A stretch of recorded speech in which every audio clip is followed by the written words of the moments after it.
Okay, so yesterday I decided I'm gonna watch a few movies and sit back and just do me, you know? So I get some popcorn, I got some carbonated water, which I like, got myself some coffee, which I didn't drink all week, and I'm sitting back, I put my feet up, and I'm thinking, which movie am I gonna watch? But I thought, I think I wanna look at some old movies. So I popped in this movie called Judgment at Nuremberg. Nuremberg is in Germany, okay? And what it was the judgment of the judges during the Holocaust when Hitler was in. Do any of you know who Hitler was? Yeah? So Hitler, Adolf Hitler, for the ones that don't know, was a man who was a dictator of Germany. And he did not like Jewish people. Right, so he hated them. He hated the Jewish people because they were affluent. So he did something to exterminate a whole entire race. And he exterminated 2/3 of the Jewish people. Now imagine if you have 3 people in this world and someone takes 2 away. You only got 1 left. He took away more Jewish people than has even been known. There's this movie called Schindler's List, and they're saying that 6 million people, you saw it? Right. Yeah. 6 million people were killed. More than that were killed. That's just how much they're admitting to, the German, or how much they they're just admitting to that much, but they could kill, exterminate 20,000 Jews in half an hour. And they were shipping them in. And in this movie, they also cremated them too. Yeah, cremated them. Gas chambers. So what they would do, the children, they would tattoo. The gays and the lesbians, on the lesbians, they would put a black triangle. And on the gays, they would put a pink triangle. In this movie, if any of you get a chance to rent it, okay, or buy it, it's called Judgment at Nuremberg. What they're doing is they are judging the judges during that time. Because these judges would be put on trial. I mean, they would have people on trial, and they would say, let's say some guy showed up, and they would say to the guy, you are not mentally ill. You are not mentally fit to have a child, so we are going to sexually sterilize you. Not castrate necessarily, not cut them off, but take away their ability to reproduce. Oh my God. Sterilize them so they cannot have children because they're mentally ill, and then it's a mental thing, and they're going to bring up more into mentally ill people, and they don't want these people to be in their country. They want Germans to be the perfect race. And that's what a lot of the children were raised to believe, that they were the perfect Aryan race. Now these judges that were on trial in this movie were not children when Hitler came in. They were already judges. They were already educated. They were already 30s, 40s, 50s years old. Why would they sign an oath to Hitler? Hitler would not get in if nobody, like those high top people, signed. So why did they sign? They knew better. They were already in a very good, affluent position. Because good people, I'm not saying they're evil, we have to question their motives. Maybe they wanted to keep their pensions. Maybe they didn't realize what Hitler was going to do. Because I don't even think Hitler realized what he was creating. I think Hitler even got to a point where before he killed himself, he committed suicide. Why? Before he killed himself because of the monster he created. That's why. And he realized that he thought he was going to create this race of Aryan perfect people, but these perfect people are, right, what were they doing? They turned into creatures. It makes you kind of think. I have a client who's German. One of the most beautiful women that I know. Every time we meet, once a month, she brings me a gift. Never forgets my birthday. She's a Sagittarius like me. She was born December 13th. My dog was born on December 13th. And Sagittarius like you and you, right? So never forgets a thing. She has this good heart. She cries during our sessions. And she's not a bad person. She was born in 1942, right when everything was coming to an end. we'll start talking about her husband, who has passed on, and, you know, she'll cry. She was, What do you mean by session? sorry? What do you mean by session? Sagittarius. Session. Oh, Session. oh. Thank you. Well, it means Meeting. that, you know, when I have a meeting, who said meeting? That's right. When I have a meeting with someone and it's just me and someone else, myself and that woman, you know, earlier today, I was having a session. That's what it is. So it's just like I'm helping her and we're talking back and forth. So now, and not necessarily even always helping, sometimes just discussing, talking about certain things. She just wants someone to talk to that is not in her family, that she wants to talk about certain things, to give her some insight. Psychiatrist. Yeah. Life coach. All right. Yes. Thank you for that question, Cassidy. I was talking just off topic. Sorry to digress. I was talking about you yesterday to Nanny. And I said,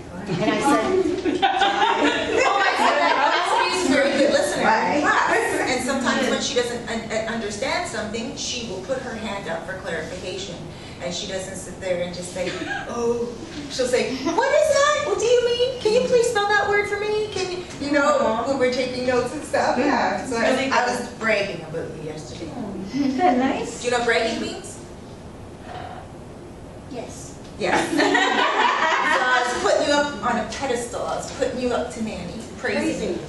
Yes. So, this woman will cry. She's a German woman. She is a woman who is not bad at all. She says to me that Hitler actually did some good things for the country. He helped regenerate jobs for the Germans. Sorry to interrupt, but as I see that certain people that are powerful in history or in present history or present day, is it almost like they're given a gift and they can decide to use it this way or that way? Because it seemed as if he took his power and his knowledge and his influence and turned it around a different way, Right. he could have had a different outcome. I believe so. But, you know, and I do agree with that. If he wasn't working with so much hate, Right.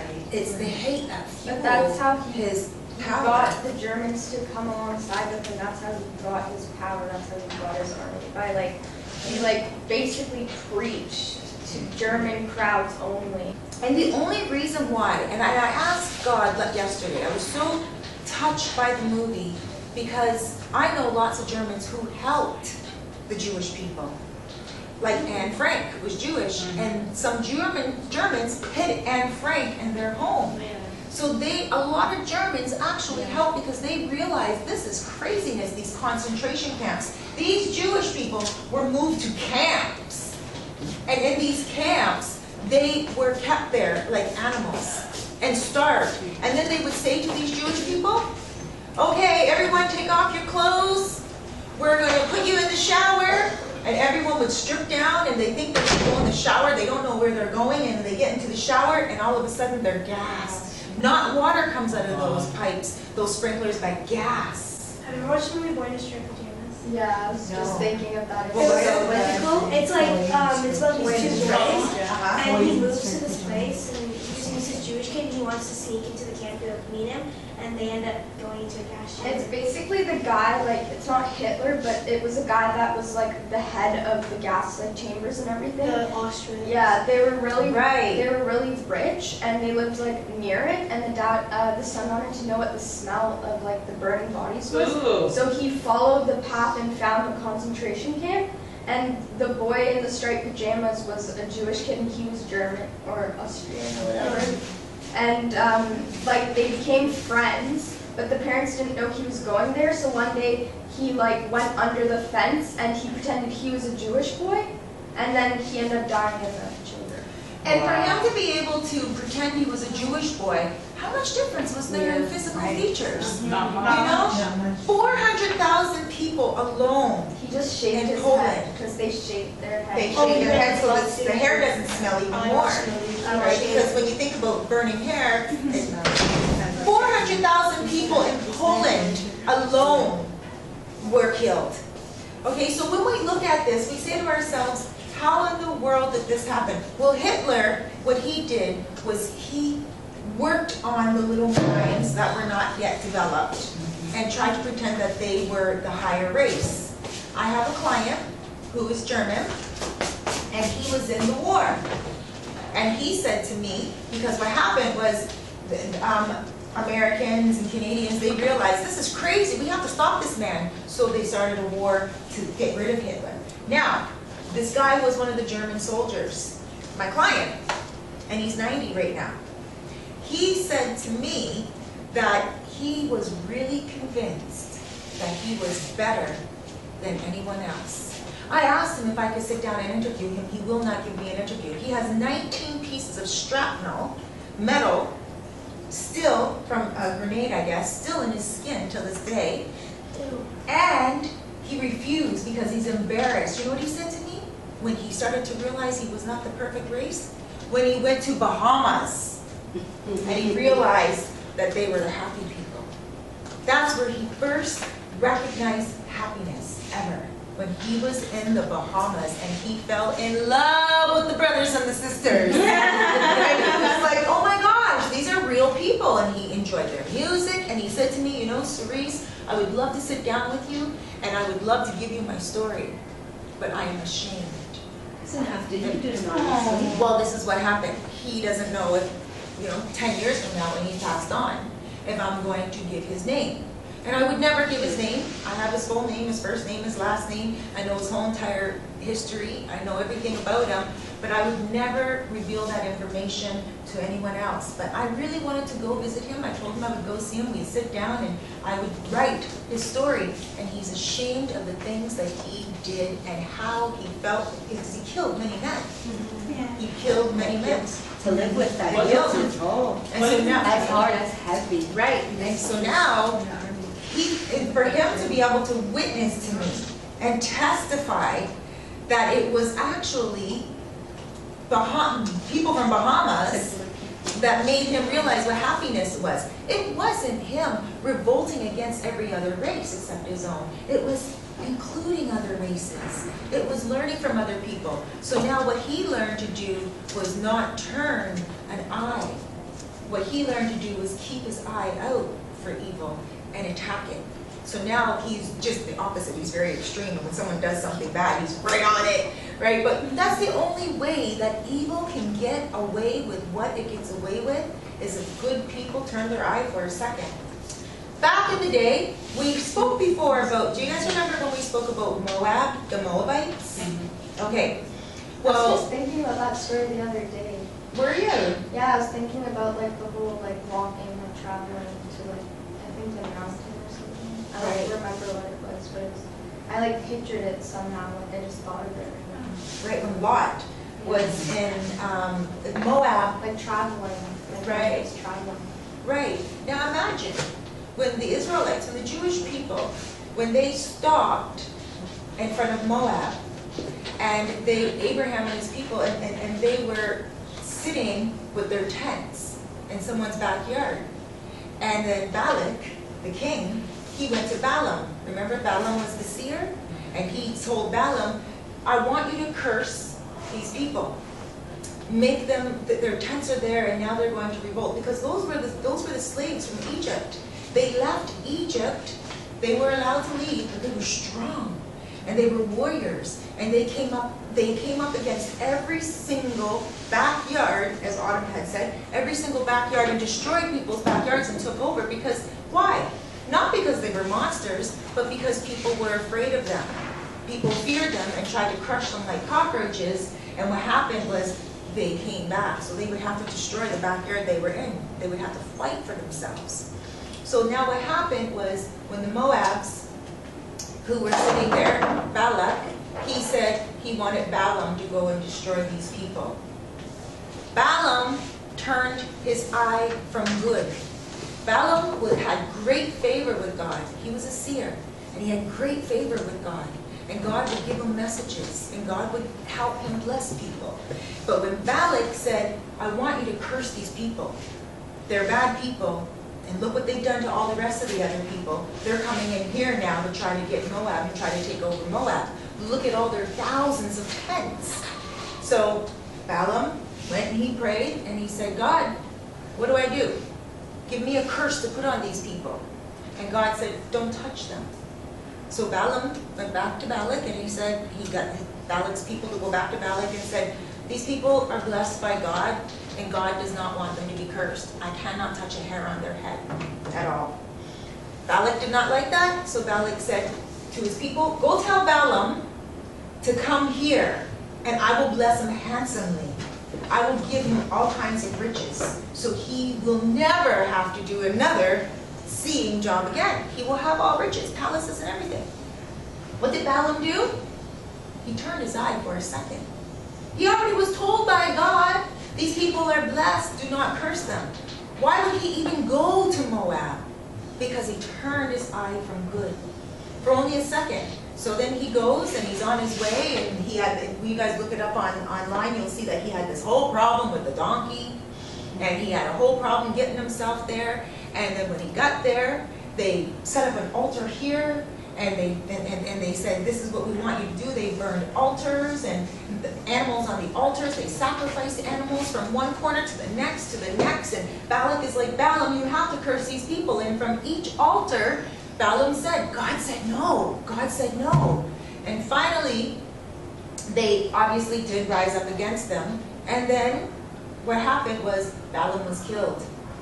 He found so much good favor with God for so many years. But it only took one moment of turning for everything to be destroyed. One moment. So any time that there is something that is good in our lives and everything is going right and we are moving along a really good path, it only takes 1 second of negativity to sabotage that positivity. 1 second. I had a client call me the other day, and she's a gambler. She gambles, and she is trying to stop herself from gambling. She's been gambling ever since she lived in the Philippines. And she says to me all the time that she's trying to stop, and her whole family gambled, and it's just something in her blood. And so, What does gamble mean? gamble is like, you know casinos? I love the questions. You know casinos? No. Okay, let's say somebody has $5 and they want to go to make more money. So they invest it, they think they're investing it, they think they're putting more money in to get more money out. So what they do is they might go play cards for money. Lottery. Lottery. There's a when you game get called 10. like Quarters. It means putting a risk in where there's no promise that you might get something out of it. You gamble with your life if you're going to jump off a cliff. You jump off the cliff, you're gambling with your life because you don't know if you're going to fall or if a tree is going to catch you. Right? Exactly. You're laughing because you're like, who would gamble then? Gambling is silly. Right? But that's what some people do. They take their whole entire paycheck. They get their paycheck that they're supposed to go provide for their children for food and shelter.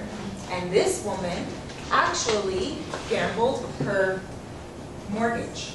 Oh, I thought you were Wow. going to say her kids. That's like, oh Wow. She also has a card at this casino Oh, where that's she the just slips it in the machine. I said to her months ago, you have to quit because this machine is only an identifier. It identifies who you are, and they know how many times you're coming, how long you're going to stay, what you're going to spend, We can play. which days you're going to go, where you're going to play, and they know that you are going to do so much. Then all of a sudden, they even know your personality because all of a sudden, after you spent $700, you win $1,000.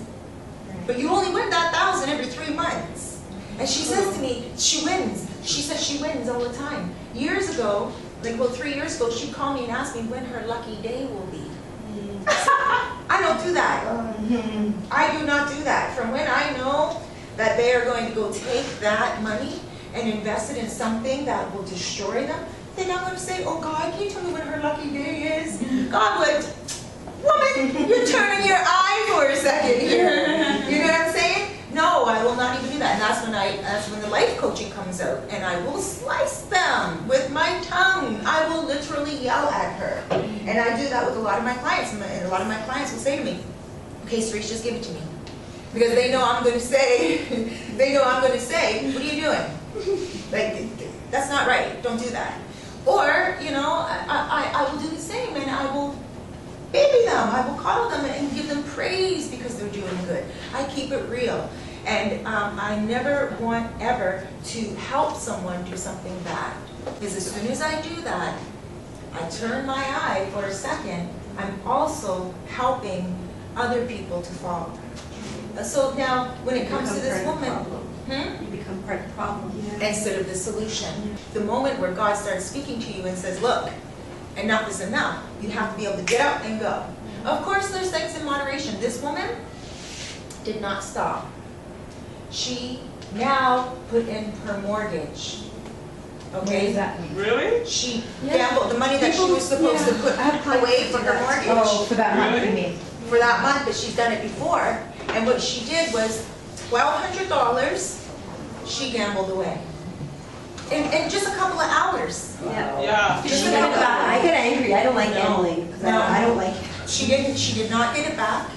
And you know what? She's not going to. Person. No, because you know why? God, right, God is, right. Next morning. I said to her, she said to me, can you please just ask God for me to win this not lottery, but mortgage back. Can you please just ask God so I can win and get the mortgage back for my children? You know, they need a roof over their heads. Really? I said, you were supposed to think that when God told you to get up. I said, at any moment of that time when you were letting go of that $1,200, at what point did God tell you get up? She said, after 200. I said, and then again? I said, and then again? It's an She said, addiction. God was screaming at me to get up the whole time after 5. I said, then you didn't get up. God was telling you then to save yourself, save your children. You didn't think about these children that are on loan to you. They're God's children, like I was saying a few weeks ago. We are vessels. These children are on loan to us. We don't own them. We didn't create them. We have to provide for them. When God speaks to us, we have to listen. How do we know His language, and how do we have to take Him even more serious? By, you and I were discussing, the Bible. The Proverbs, the Psalms are very, very strong. And sometimes we don't want to open up the Bible and read a whole story. Some of the stories are very long. Okay? Just open up the Proverbs. And if you are going through a trial and a tribulation, just open it up and say, God, give me a message. A lot of people say, don't look for a symbol. Don't look for a sign. That's not necessarily looking for a sign. That's just seeking His Word. Open up the Proverbs and just read it.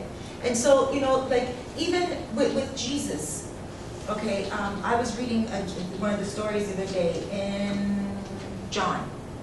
Okay, Jesus was going through His journey. And this, I actually found this quite comical. Sorry, because it is what they call dark comedy, because it's dark comedy. Oh. Because what it is it's dark time for Jesus, but I find it not funny, but I find it so heart-touching that I giggle at it, like a child. Like I'm like, oh, and I'm going to tell you why.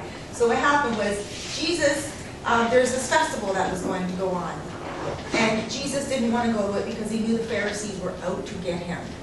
And he was like, I don't think I should go to the festival, not now. So then Philip is at the festival, and he's one of the apostles. So then these Greeks who are visiting the festival, Greek people, they go up to him and they go up to Philip and they're like, you know, we come to the festival and we really want to meet this Jesus. And so Philip was like, oh, okay. Now you have to remember, in this time, they didn't look at Jesus as the Messiah. They just looked at him as the Jesus born to a mother that they think, was, promiscuous and all this stuff. So Jesus got the word. Philip went back to Jesus, and Philip said, Jesus, there's some Greek people who come all the way there to the festival, and they want to see you. Now this is the part where it becomes touching for me, to the point where I can really feel like a child and giggle, because I can feel what Jesus felt at that moment. And Jesus said, the Greeks, oh, the hour is at hand.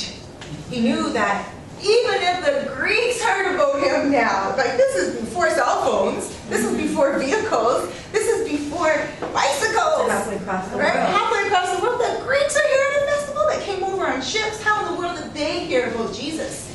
Well, they heard about Jesus, then obviously the Pharisees are now going to kill Jesus for sure. The hour is at hand. Jesus is going to be killed because now he's too powerful that they're even talking about him in the Greek lands, in Greece, right? So I felt it. Now, here's the dark side of it.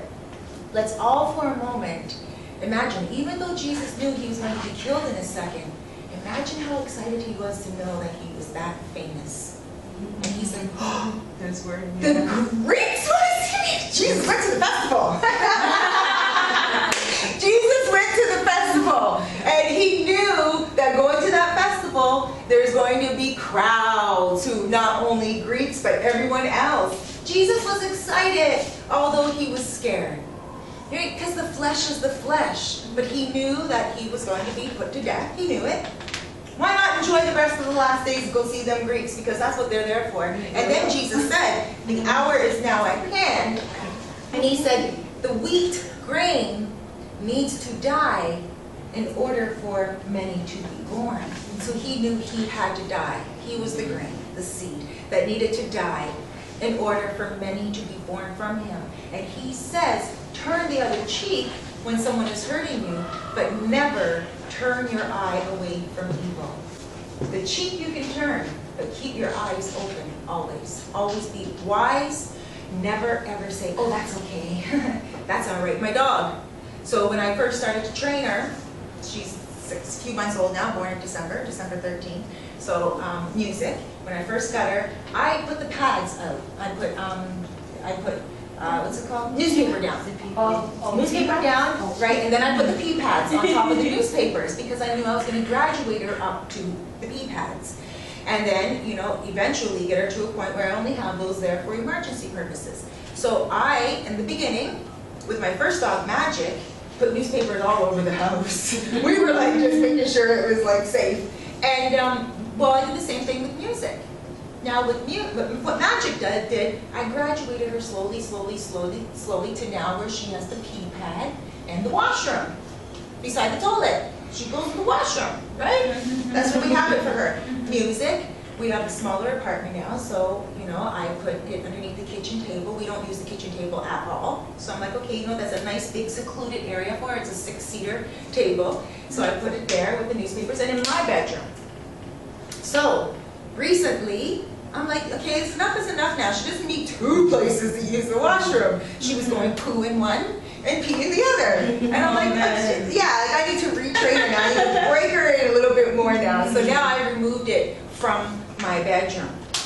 And she continued to pee on the pad outside in the living room by the table, but continued also to poo in my bedroom on the main plain floor.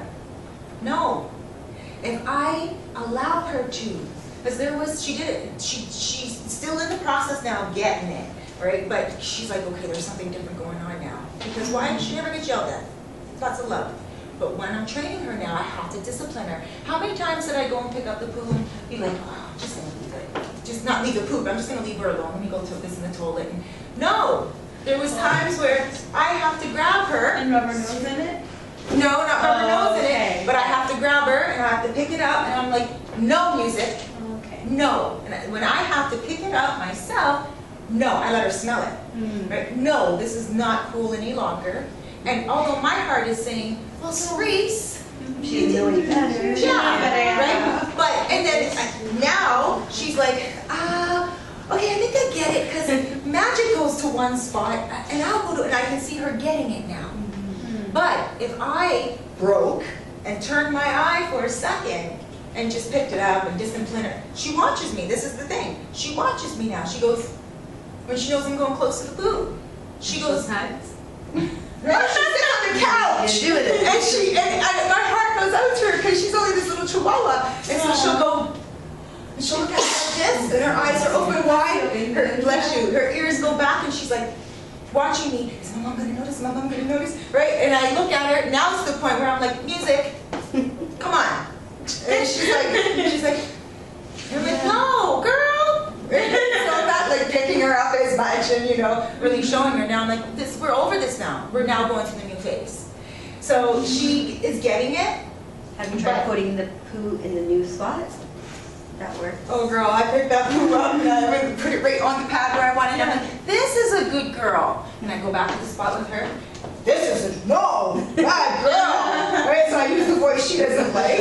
And then she goes, and her ears go back, and then I take her back, and I'm like, this is a good girl. And she goes, and I'm like, oh, she knows the difference. So, and then Magic now, Magic saw what I was doing, and so Magic pooed on her pad. Oh. Sure. And I'm like, so here I am, I didn't even know it was Magic at first, right? And here I am, I'm like, oh, she got it! Good girl, Music! And Music's like, yeah! That's right, Mom! And they're both chihuahuas, so both their poos are the same, and, you know, so I'm thinking, and then finally I got it, because I saw Magic do it, and I realized Magic is helping me train her, right? Because Magic's 2 years old, and Magic's like, this is what you do, little sister, right?